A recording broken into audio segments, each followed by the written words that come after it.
रायपुर से खबर सामने आ रही है, जहां राजधानी में बदला मौसम का मिजाज और तेज हवाओं के साथ हुई बारिश।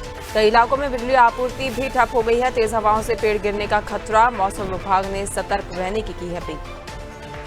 राजधानी रायपुर में एक बार फिर मौसम का मिजाज बदला है। तेज हवाओं के साथ बारिश देखने को मिली है।